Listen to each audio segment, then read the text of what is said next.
the townspeople contributed to a fund, and there were 5 lawyers in Sumner, Mississippi. They hired all 5 of them to represent the defendants.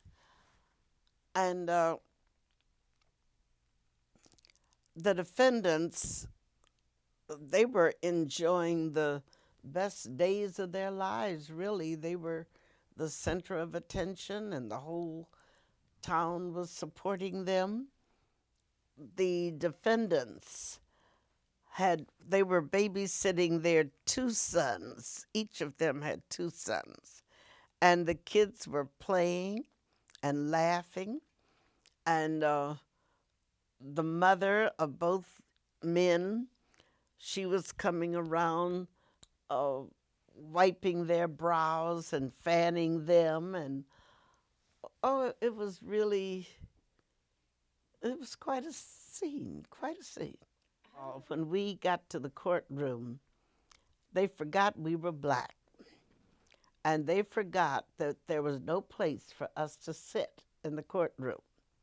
So they had to recess the court that Monday until the following day so we would have somewhere to sit.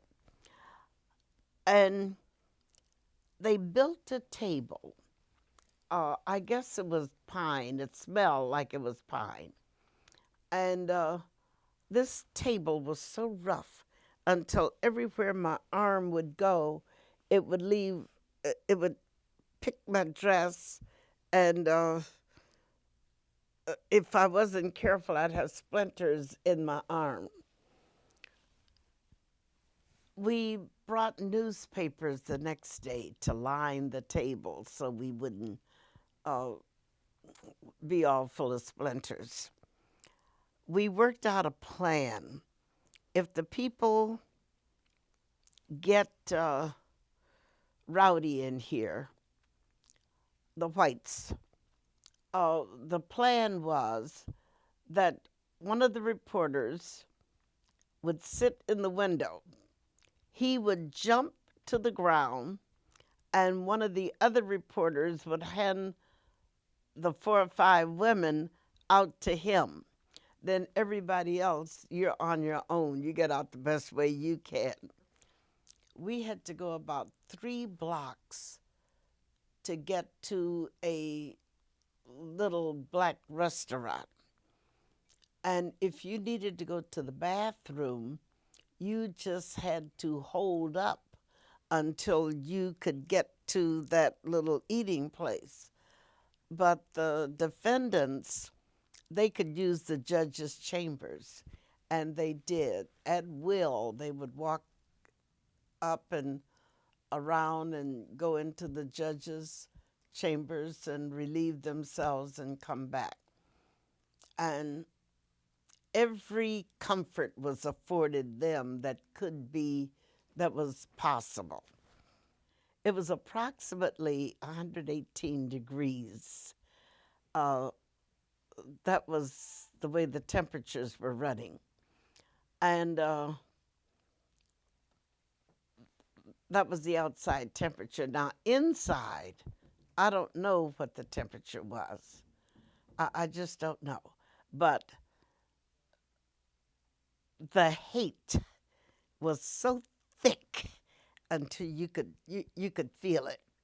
The vendors were going around serving hot dogs, beer, soda water, which was most likely a Coke, and other little goodies.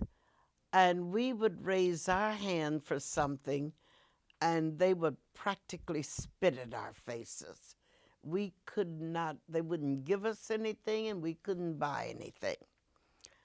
As I would approach the courtroom every morning, there would be men sitting in the windows, and they would have their little sons. They usually, well, every day, I don't know if it was the same people or what, but they had their sons on their knees. They were little guys, 2, 3 years old. And those little guys, every one of them had a cap pistol. And they would aim that pistol at me, pull the trigger, and say, bang, bang, you're dead, as well as they could. And they would fire these pistols, and the little uh, pellets would pop. I'm telling you, I sweated every morning going into the courtroom. And the daddies would hit themselves on the leg and they would laugh and they would bend way over and they would say to one another, now, isn't that cute? As we would leave the courtroom for various reasons, we would encounter uh, the reporters. And we would also encounter the townspeople. And every day when I left that courtroom, I was threatened. And even the cameramen were threatened.